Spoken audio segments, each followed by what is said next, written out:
We just lost you, so we're back. And it's Wobble Out time! And Josh Fitch's birthday! Happy birthday, Josh. I'm saying it again. I said it 10 seconds ago, but we lost you guys. So what we're talking about today, if you were just with us, sorry to be redundant, is the splenius muscles and how they can cause headaches. And so we can get these trigger points in the splenius capitis or the splenius cervicis. And these little tight balls in the muscle that are tender, they can cause pain to shoot through the head to the back of the eye and to the top of the head. So we'll talk about how we can resolve this by loosening them up. And first, we are going to talk about exactly, the dog's going nuts over there wrestling around. We're going to talk exactly about where they attach, how they're innervated, things like that. So, splenius capitis is first. It originates on the spinous processes of C7 to T3 and the inferior portion of the nuchal ligament, and it attaches to the lateral superior nuchal line of the occiput and the mastoid processes of the temporal bone. It is innervated by the C2, the lateral branches of the dorsal rami of C2, C3 spinal nerves, and its blood supply comes from the muscular branch of the occipital artery. All right. When we talk about the action of the splenius capitis, it is involved in extension of the head and neck and lateral bending and rotation to the ipsilateral side of the head. Okay. Splenius cervicis, on the other hand, originates a little bit lower and it doesn't attach to the skull. So the splenius cervicis originates on the spinous processes of T3 to T6, and it attaches to the transverse processes of our first through third vertebrae, of C1 through C3. Okay, and our innervation nerve-wise for the splenius cervicis are the lateral branches of the dorsal rami of the lower cervical nerves. And the blood supply is a doozy.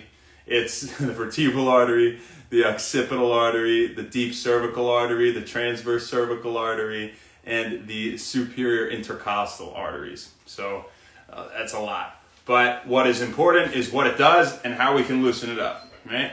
So what it does is, the splenius cervicis, that is, once again, is extend the neck when bilaterally contracting and laterally bends and rotates the head to one side, ipsilateral side, the same side. The neck, sorry, not the head, does not attach to the head. Laterally bends and rotates the neck, all right, to the same side. Now, when we talk about loosening them up, if we can think of the track that they are attached at, right, well, it makes it easy to think, how do we stretch these? Basically, one higher and one lower. They look like a bandage, by the way, fun fact. The root origin and name, actually, it gets its name, like splenius capitis, for example, bandage, and capitis, head. So they call it commonly the bandage of the neck, of the head, right? So when we stretch them, what we can do, and I'll show you in a chair, which I have right here. You can do them standing up. It's a little bit more effective if you do them seated. So we'll show you that way, but if you don't have a chair, you can hey, what's up, buddy? J-Lo, come and enjoy the party. Hey pal, how you doing? Okay, I gotta show them stuff, all right? Take it easy. All right. So you're gonna take one hand and you're gonna grab the bottom of the chair, right? You're gonna grab the bottom of one side and you're gonna hold it tight, all right? You're going to take your other hand and you're going to grab this part of your head back here and pull it down and forward at an angle, like that. Down and forward. And what you can do is then resist, push back against your hand. 2, 3, 4, 5. Let it loose again and stretch it again. 1, 2, 3, 4, 5. Come up nice and slow. Man, I feel the blood flowing already. You're going to grab this other side. I'm going to even it out. I'm doing both sides because, man. And you're going to 1, 2, 3, 4, 5. Push against it. 2, 3, 4, 5. And then again, relax. 2, 3, 4, 5. Come up nice and slow. I feel my sinuses opening up after that. I love it. This is a fun demonstration today. So another one you can do, and play around with those angles. It doesn't have to just be the splenius you're stretching. It could be your upper trapezius, your levator scapulae. You know, you can get into a more lateral stretch. You could do the same thing this way with the arm out. You could have it down and stretch to the side. I personally do all of them every morning. I feel great. I never get any headaches, you know. But I also have a good diet and exercise regularly, so that helps a little bit too. But stretching them out every morning definitely feels great. Now, another one we can do is we can take our fingers and we can interlock them like this, okay? And what we're gonna do is interlock them like that, put them behind your head. You're gonna cup the back of your head. You see where they are? I hope you can see. And you're gonna rock it forward. Oh, just rock it forward. Then do the same thing. Turn your head to one side and use majorly this hand, the opposite one to push. Then the other way. Oh. Woo! And those are some quick ways you can loosen them up, you know?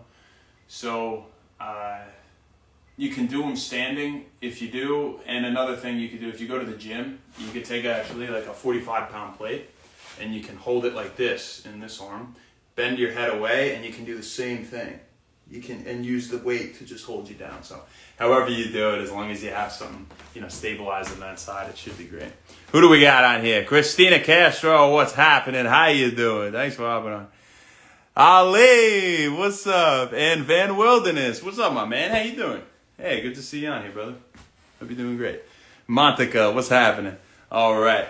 Thank you guys so much. Before we go, we're going to talk about Josh Spitz. Happy birthday, Josh. Oh, man. You're great. You're great, dude. You got great energy. You're always happy. You know, I may say that about a few people, but, you know, it's definitely true with you. It's definitely very true. And you love life. You love your job. And you love a new girl. You guys are great, you and Emma. And I don't know if you guys say I love you yet, but I just said it for you if you don't say that. Because I know you do. I can see it if you don't say it. So the jig is up. But but I hope you're having a really great day, man. I really do. And, you know, when I see your posts, too, aside from you and Emma, like I said, I see that you love what you're doing every day, you know. And not a lot of people can say that about their job. They call it work for a reason. I'm lucky enough to be able to say the same. I absolutely love what I do, but you have a true passion for it, and man, take it to the sky, brother. Sky's the limit. I wish you nothing but the absolute best, and I hope I get to see you soon. All right, so I want you to know 100,000%. This one is forever your day in the book of Wend Wellness. So happy birthday. All right, thank you guys very much. We'll see you tomorrow for another one. Have a great rest of your night. We'll talk to you then. Thank you very much.